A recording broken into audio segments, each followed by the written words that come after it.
first, briefly describe the character you play in the film and in what ways are you similar and different from the character that you play? I play Maria Vasquez. Okay. She's the little sister of Bernardo Vasquez, who is the leader of the Sharks, and he's also a very he's like kind of famous in town for his boxing. A great boxer. He's a great boxer.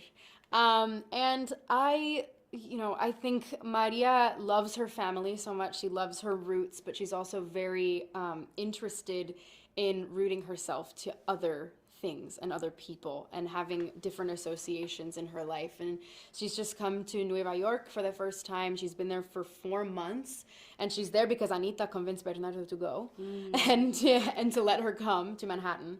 I think Maria and I are both very emotional. We lead with our hearts, first and foremost. We lead with love, and we have a tough time trying to understand why people hate differences so much, because she focuses on similarities more than differences. But the differences are not lost on her, which I think is different from other iterations of Maria. Yes. Tony and Maria constantly have conversations about how they're different and how that's dangerous, but then they love each other anyways. I think that's a really beautiful thing, and I think that is a core part of my personality. And now, Ariana Debose. I play Anita. She is the first lady of the Sharks, the girlfriend to Bernardo, the leader of the Sharks. She is a absolute firecracker with a passion for dancing, and she has a beautiful maternal relationship, sisterly relationship with Maria. And she's sort of, I like to think of her as the glue amongst the family. It's the complicated glue, but she holds things together even in the face of incredible adversity, whether it's coming at her or the people that she loves. But one of the things I love about this character is she has agency and she speaks her mind. She's a woman ahead of her time, and she has beautiful ambitions to create a better life for herself and the people that she loves. And she has no qualms about going 100% towards fighting for her version of the American dream. And then, as time goes on, you see how the very dream that she is fighting for is ripped from her hands by Americans. Isn't it wild? It is a wild, wild thing. And I think that my ambition and Anita's ambition is where we are the most similar. I've never been afraid to fight for my dreams or speak my mind. And we both have a passion for dancing, and we believe in joy. I believe in joy and love above all things. And those are things that inherently make a great Anita. How familiar were you with the stage play and the earlier film prior to being cast? I watched the movie for the first time when I was 6 or 7 years old, and I was hooked. And I had the CDs and the records and CDs. the Arthur. Did you have the cassette? I did. Yeah, for sure. It was it was an integral part of my upbringing. It was Rita Moreno was the first woman I saw on screen who looked like me and who represented me, and I was so enraptured by her performance and by her as a person. She was a pioneer. We wouldn't be sitting here today without her and her leadership and her guidance. And then I played the role on stage when I was 16 years old, so I became very familiar with the source material on the musical side as well. For myself, I was familiar with the Robbins choreography, because I'm a dancer first, or I used to say that about myself. But I fell in love with the 61 film when I was a kid, sitting crisscross applesauce in my grandmother's floor, just glued to the television, watching the woman in the purple dance, just exude joy. And then I came to know her as Rita Moreno, and she was the closest thing that I could find at the time to a role model or a woman who I thought looked like me. Was the experience of being directed by Steven Spielberg anything like what you imagined it would be? And what, if anything, surprised you about it? No. It wasn't what I thought it would be. Because, I think we have this idea of him in our minds because his name is on so much. You can't go watch anything without Steven being attached. Animaniacs, Shrek, like everything. He has a hand in everything. But like I said, the most intimidating thing about him is his name. And the second you meet him, he's a human, he's generous, and he loves what he does for a living. And he also cares a lot. He cared a lot about West Side Story. I didn't realize what a huge musical buff he was.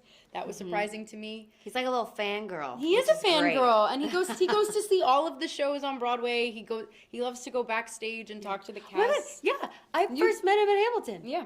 And I was like, oh my God, thank you for coming to our little skit. And he was like, our little skit. I'll never forget it. And he had such a big smile on his face. Yeah, I love him. He loves it. I mean, and that's really important when you're so deep in how much you care about something, like in the way that I care about West Side Story, the way that we care about West Side Story, and to meet your match in that way creatively, someone who cares just as much, if not more, about the source material and doing it justice, it's a really beautiful thing. And Steven's he's the best. He's so beautifully collaborative, and I think that is what people don't realize, or perhaps he has grown to be more collaborative as his longevity in this industry lasts. Yeah.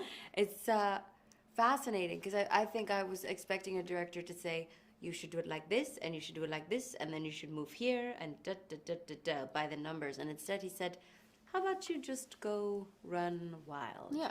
And I said, that sounds great. Which, to unless me. it was like a technical thing or a Janusz thing, Yeah. it was very much like, let's do it and see where we go. Yeah, and see then, what happens. And then we'll fine tune. It was great. Yeah. Would do it again. He's great. Call us. We're down. All right, what do you think makes this film relevant for today's audiences? It's this Yeah. timeless for a reason. You know, It's lived for 64 years for a reason. No one has forgotten the music or the plot for 64 years for a reason. Well, and it speaks to lessons that we continually do not learn as a society. Yeah, history is doomed to repeat itself. That's what the story's really about. It's like, it's one of those things where you can tell it's going to be on loop. That story is going to be on loop because in our iteration, at least, Tony talks about how he went to prison for almost beating a kid to death. And that's exactly what goes on in our film. It's just going to keep happening until they finally have a conversation and they finally meet halfway. And there's a little glimmer of hope at the end when the sharks help to carry Tony's body with the jets into Doc's drugstore and they mourn together because honestly they're really there for Maria in my opinion because she loses her mind in front of them.